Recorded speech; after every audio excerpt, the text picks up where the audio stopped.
You finally found the courage, you finally had the words. You sat down to tell them exactly what they did and exactly how it made you feel. And within 60 seconds, somehow you were the one apologizing, somehow they were the one crying, somehow the thing they did to you completely disappeared and was replaced by what you just did to them by bringing it up. If this has ever happened to you, then you already know what we are talking about today, and by the end of this explainer, you will never let it happen again.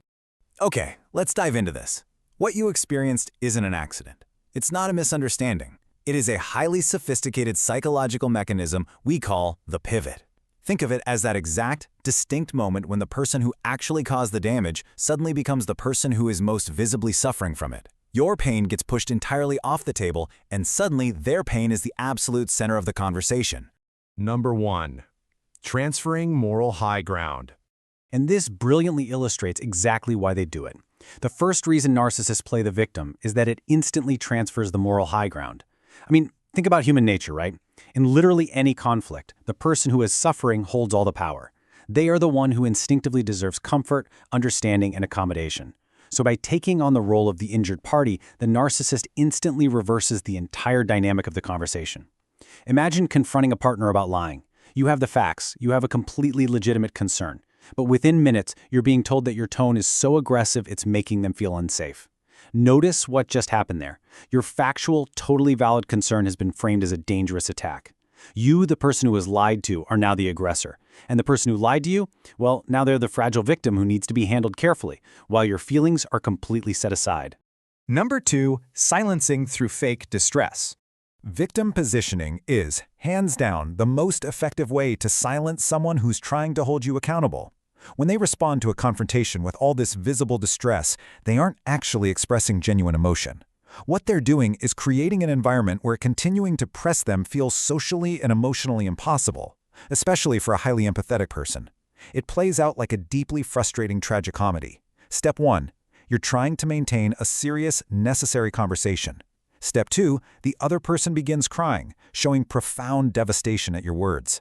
And step 3, because you have empathy, you find yourself putting down your very valid point to literally hand them tissues. You just cannot maintain your position against someone who looks devastated. This display of manufactured pain acts as an impenetrable wall. You essentially silence yourself because you simply cannot tolerate the sight of their suffering. Number 3, rewriting history in real time. Now, what's really interesting about this slide is how establishing themselves as the injured party lets them completely reconstruct past events. Once they have you comforting them in the present moment, they can begin reconstructing the past events that led up to it. Look at how this timeline devolves. You come into the conversation to address one specific incident that happened today, but suddenly the thing they did was actually caused by a reaction you had weeks ago. And that reaction you had weeks ago, well, that was because of something they were dealing with months ago. Layer by layer, the history is rebuilt backwards. By the end of it all, you came to address one specific incident, and you are leaving the conversation somehow responsible for 7 totally unrelated things that happened months ago.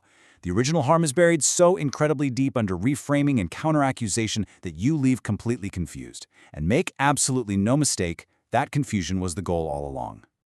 Number 4, generating supply and success. Let's move to and see how this builds. Why go through all this trouble in the first place? Because victim status generates something narcissists desperately need: supply. Narcissists require constant attention, constant validation, and constant emotional responses from their surroundings. And positioning themselves as victims generates an immediate, super intense emotional response. Imagine a private confrontation in your living room. Immediately afterward, the narcissist posts a vague message about suffering on social media. They are publicly weaponizing their victimhood. And what happens next? They receive absolute floods of support. People rush in to comfort them. They get massive reassurance from outsiders who, by the way, only have their side of the story. While the suffering they are projecting is entirely a performance, the incredibly satisfying attention it generates from these one-sided supporters is very, very real. It feeds their need for centrality far more efficiently than ordinary interaction ever could. Number 5, why it keeps happening. So why does this keep happening? The plain and simple answer is that they play the victim repeatedly, because repeatedly, it works. It produces the exact result they need. The confrontation stops, the accountability disappears, and the dynamic resets completely in their favor. Think about this number, 6. Have you ever had the exact same conversation 6 times? You sit down 6 different times to resolve the exact same issue, and you leave 6 different times with 0 resolution. Why? Because the tears always arrive at exactly the right moment. Every time this cycle completes successfully, it reinforces the behavior. They know you are just too empathetic to push through their apparent pain, so they're going to use it every single time.